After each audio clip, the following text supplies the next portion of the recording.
وہ مدینے میں داخل ہو گیا، نام ہے سمامہ، اور کوئی معمولی آدمی نہیں، گورنر ہے یمامہ کا، بھیس بدلا، مدینے میں داخل ہوا، پکڑا گیا۔ صحابہ نے پوچھا، اس کی قلعی کھل گئی، محمد رسول اللہ کے ساتھیوں نے اس کو اریسٹ کر لیا، راز پوچھا، اس نے قبول کر دیا کہ میں یمامہ کا گورنر ہوں، سمامہ ہوں، اور میں مدینے میں بھیس بدل کر داخل ہوا، اور میں محمد کو قتل کرنے کے ارادے سے آیا صلی اللہ علیہ وسلم۔ اب جو قتل کے ارادے سے آیا ہو، اس کی اسلام میں سزا کیا ہے؟ اس کو قتل کر دیا جائے۔ جو نبی کے قتل کے ارادے سے آیا ہو تو سزا یہ ہے کہ اس کو زندہ رہنے کا حق نہیں ہے، قتل کر دیا جائے۔ وہ گرفتار کر لیا گیا، اب گرفتار کر کے اس کو رکھا کہاں گیا؟ اس زمانے میں ایسی جیلیں نہیں تھی جیسی آج ہماری جیلیں ہیں کہ پرندہ بھی پر نہ مار سکے، ایسی جیلیں نہیں تھی۔ صحابہ کرام نے اس کو مسجد نبوی میں بنے ہوئے کھمبے سے باندھ دیا، جیسے یہ کھمبا لگا ہے نا، ایسی مسجد نبوی کھجور کے پتوں کی تھی اور اس میں کھمبے لگے ہوئے تھے، ایک کھمبے سے اس کو باندھ دیا، یہی جیل تھی۔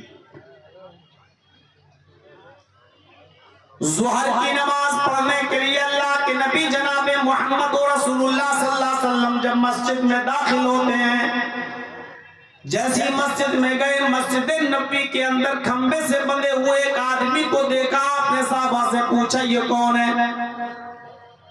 لوگوں نے بتایا اللہ کے نبی یہ سمامہ ہے، یمامہ کا گورنر ہے، آپ کے قتل کے ارادے سے مدینے میں داخل ہوا اور پکڑا گیا، ہم اس کو گرفتار کر کے یہاں لائے ہیں، آپ کا جو حکم ہو اس کے ساتھ وہی سلوک کیا جائے۔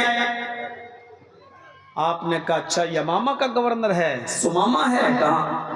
آپ اس کے پاس جاتے ہیں جو قتل کرنے کے ارادے سے نبی کے لیے، نبی کو قتل کے ارادے سے آیا، آپ اس کے پاس جاتے ہیں اور آپ اس سے کہتے ہیں ما شأنک یا سمامہ، اے سمامہ، سمامہ بتاؤ تمہارا کیا حال ہے؟ اے سمامہ کیسے ہو تم، کیا حال ہے تمہارا؟ اور سمامہ نظریں گھما کر ٹیڑھی نظر کر کے کہتا ہے گرفتار کرا کے میرا حال پوچھتا ہے، اکڑ دیکھو، اکڑ مدینے میں ہے، گرفتار ہے، اور اکڑ دیکھو محمد رسول اللہ سے کہہ رہا ہے گرفتار کرا کے میرا حال پوچھتا ہے۔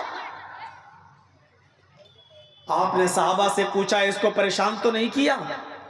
صحابہ نے کہا اللہ کے رسول گرفتاری کیا ہے اور تو کچھ کیا نہیں، بس باندھ دیا ہے میں نے، نہ اس کو مارا نہ پیٹا، کھانا پینا وقت پر دیا۔ آپ نے کہا کوئی بات نہیں چلو۔ دوسرے دن آپ نے پھر پوچھا سمامہ کیا حال ہے؟ سمامہ پھر وہی جواب، ارے کیا بار بار حال پوچھتے ہو، گرفتار کرا کے حال پوچھتے ہو میرا؟ آپ نے کہا سمامہ اچھا یہ بتاؤ تمہارے ساتھ کیا سلوک کروں، تم میرے قتل کے ارادے سے آئے اور پکڑے گئے، تم ہی بتاؤ اس کی کیا سزا ہونی چاہیے، تم ہی جواب دو، چلو ہم کچھ نہیں بولتے، تم بتاؤ اس جرم کی سزا کیا ہے؟ اگر کوئی تمہیں قتل کرنے کے ارادے سے تمہارے شہر میں آتا تو تم اس کو پکڑ لیتے، کیا کرتے؟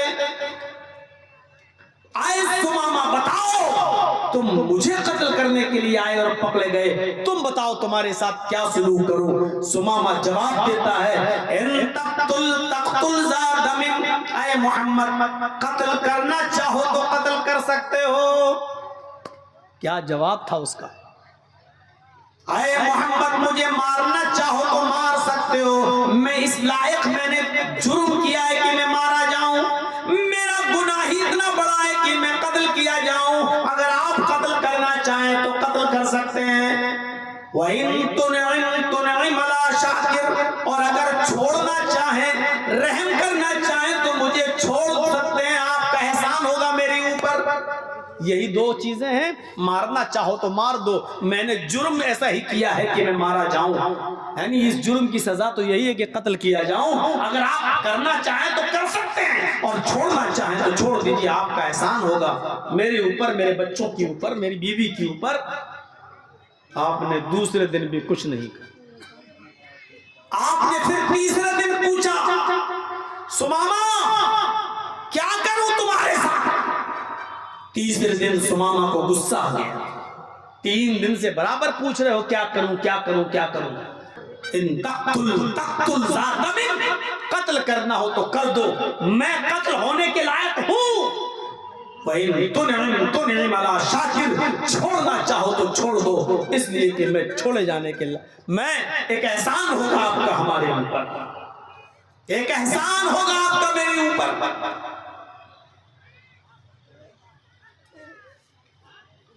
تیسرا دن تھا، اللہ کے نبی نے کہا اچھا ٹھیک ہے سمامہ، میں نے فیصلہ کر لیا ہے۔ سمامہ کہتا کیا فیصلہ کیا؟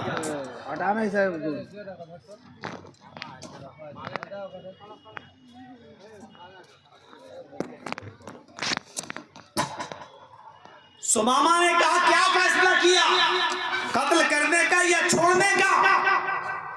اللہ کے نبی جواب دیتے ہیں سمامہ میں نے چھوڑنے کا فیصلہ کر لیا ہے کہ میں تجھے چھوڑ دوں گا، لیکن میری ایک شرط ہے، اور شرط بھی کتنی چھوٹی۔ اور نوجوانوں ذرا میری طرف دیکھو اور غور کرو کہ اسلام کا قائد اور گائیڈ اور رہبر کیا ہے۔ کہا میں چھوڑ دوں گا لیکن شرط ہے میری۔ کیا شرط ہے؟ آپ نے کہا سمامہ ایک بار مجھے دیکھ لے، میں جب بھی آتا ہوں تو چہرہ پھیر لیتا ہے، میری نظر سے نظر نہیں ملاتا، میری آنکھوں میں آنکھیں ڈال کر بات نہیں کرتا، میرا چہرہ نہیں دیکھتا، میرے چہرے سے تو نفرت کرتا ہے، تو ایک بار مجھے دیکھ لے میں تجھے چھوڑ دوں گا، تو مجھ سے بات تو کر، نظر سے نظر تو ملا۔ آپ ہی بتائیے مولوی جرجیس کو اگر پھانسی کی سزا ہو جائے اور مودی جی ہم سے یہ کہیں کہ اے مولانا ایک بار تو ہم کو دیکھ لے، ہم تجھے چھوڑ دیں گے، تیری سزا معاف کر دیں گے، تو ہم دیکھ لیں گے یا نہیں دیکھ لیں گے؟ ارے جان بچ رہی ہے، ہم تو فوراً دیکھ لیں گے، لیجیے مودی جی چھوڑ دیجیے۔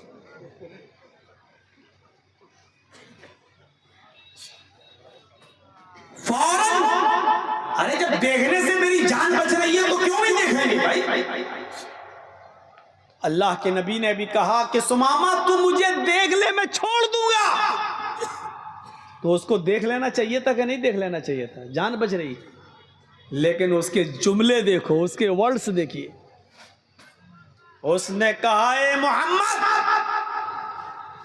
میں نے ایران کا بادشاہ دیکھا، میں نے توران کا بادشاہ دیکھا، میں نے شام کا بادشاہ دیکھا، میں نے مصر کا بادشاہ دیکھا، میں نے اردن کا بادشاہ دیکھا، میں نے الجزائر کا بادشاہ دیکھا، بڑے بڑے بادشاہوں کی شکلیں دیکھی، نہیں دیکھتا تجھے، جا کیا کر لے گا تو میرا؟ قتل کرنا ہے کر دے، نہیں دیکھتا تیرا چہرہ۔ آپ نے کہا میرا چہرہ دیکھنے میں تجھے کیا دقت ہے؟ میری آنکھوں میں آنکھیں ڈال کر دیکھنے میں تجھے کیا پرابلم ہے؟ اس نے جو جواب دیا وہ جواب تھا ما رأیت وجہن اقبح من وجہک، آئے محمد دنیا کے بڑے بڑے بادشاہوں کے چہرے دیکھے، اگر سب سے گندا کسی کا چہرہ ہے تو تیرا چہرہ ہے، نہیں دیکھتا۔ سب سے گندا کسی کا چہرہ ہے تو تیرا چہرہ، کس کو کہہ رہا ہے؟ محمد الرسول اللہ۔ آج کل کوئی کالا کلوٹا انسان کو بھی کلوا کہہ دو تو غصے میں آیا تک، تیرا باپ کالا، تیری اماں کالا، تیرا خاندان کالا، ہم کو کالا کہے گا۔ اور اس نے اس ہستی کو کہا سب سے گندا چہرہ، جس کے بارے میں کبھی حسان ابن ثابت نے کہا تھا وَأَحْسَنَ مِنْكَ لَمْ تَرَ قَطُّ عَيْنِي وَأَجْمَلَ مِنْكَ لَمْ تَلِدِ النِّسَاءُ۔ اے محمد صلی اللہ علیہ وسلم آپ اتنے خوبصورت ہیں کہ میری نگاہوں نے آپ سے زیادہ خوبصورت کسی کو دیکھا ہی نہیں، آپ اتنے حسین و جمیل ہیں کہ دنیا کی کسی عورت نے آپ سے زیادہ خوبصورت بچہ پیدا کیا ہی نہیں۔ جس چہرے کو دیکھ کر کبھی جابر ابن سمورہ نے کہا تھا شمائل ترمذی کی روایت کہ میں آسمان کے چاند کو دیکھتا ہوں اور آپ کا چہرہ دیکھتا ہوں تو دل یہ کہتا ہے کہ آسمان کے چاند کو بھی اگر روشنی ملی ہے تو آپ کے چہرے سے ملی ہے، ایسا چہرہ، اور اس کو کہہ رہا ہے سب سے گندا، سب سے گندا۔ حضرت عمر فاروق کا ہاتھ تلوار کی میان پہ مچلنے لگا، اللہ کے رسول اشارہ کیجئے اس کی گردن کاٹ کے آپ کے قدموں پہ ڈال دوں۔ آپ نے عمر سے کہا تلوار کی میان پہ ہاتھ مت رکھو، تم تلوار نکالنے میں بہت جلدی کرتے ہو۔ عمر نہیں، اس نے گالی مجھے دی ہے تمہیں نہیں۔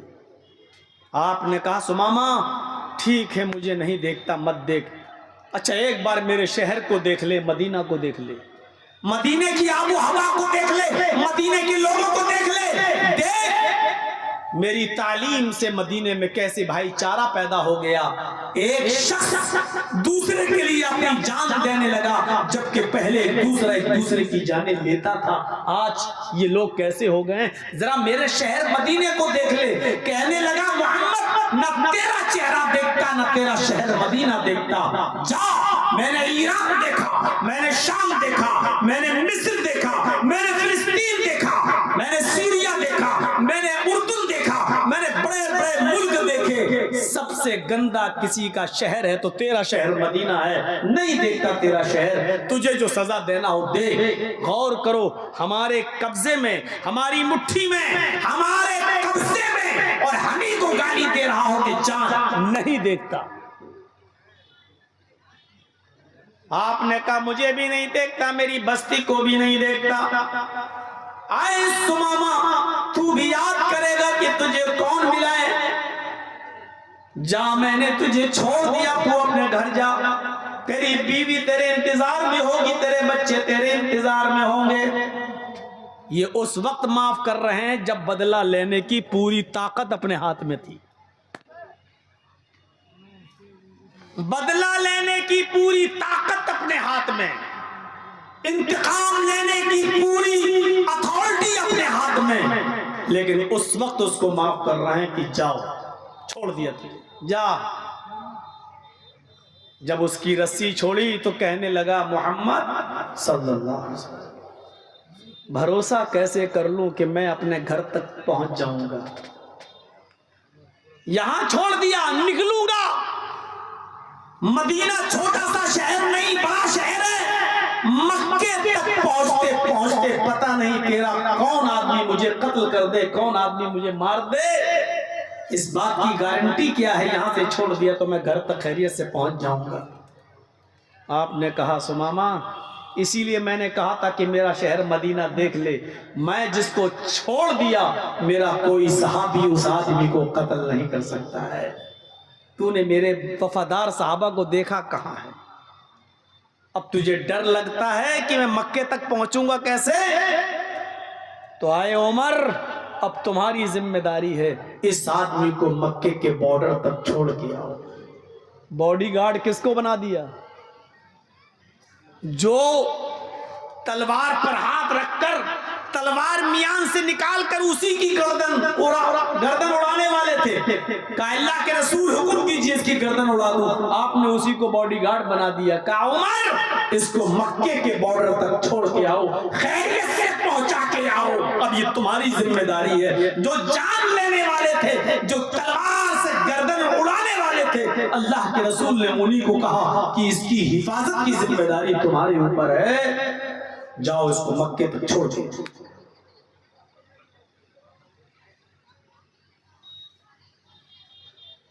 حضرت عمر سوچتے تو اچھا سوچ سکتے تھے، چلو ٹھیک ہے اکیلے میں مار دوں گا، اتنا آدمی بھی نہیں ہوں گے، کام تمام کر دوں گا اس کا، لیکن نہیں، اب حفاظت کی ذمہ داری نبی نے دی ہے، اب اس کی حفاظت میرے ذمہ ہے، پہنچانا اس کو میرے ذمہ ہے۔ لے کر گئے کہ چلو، مکے سے مدینے سے نکلا، مسجد نبوی سے نکلا، صرف 2 میل دور بھاگا، بس صرف 2 میل۔ کہتا ہے عمر مجھے غسل کرنا ہے، گرمی لگ رہی ہے، کنواں تھا وہیں پر کپڑے اتارتا ہے، غسل کرتا ہے، وہی کپڑے پہنتا ہے۔ حضرت عمر تلوار نکال کر اس کی دیکھ ریکھ کر رہے ہیں کہ کوئی اس پر حملہ نہ کر دے۔ جب غسل کرتا ہے تو بجائے مکہ جانے کے پھر مدینے کی طرف آتا ہے، پھر مسجد کی طرف آتا ہے۔ آپ نے کہا حضرت عمر نے، سماما ادھر کہاں جا رہے ہو؟ مکے کی طرف جانا ہے، تمہارا راستہ ادھر ہے، تم ادھر کیوں جا رہے ہو؟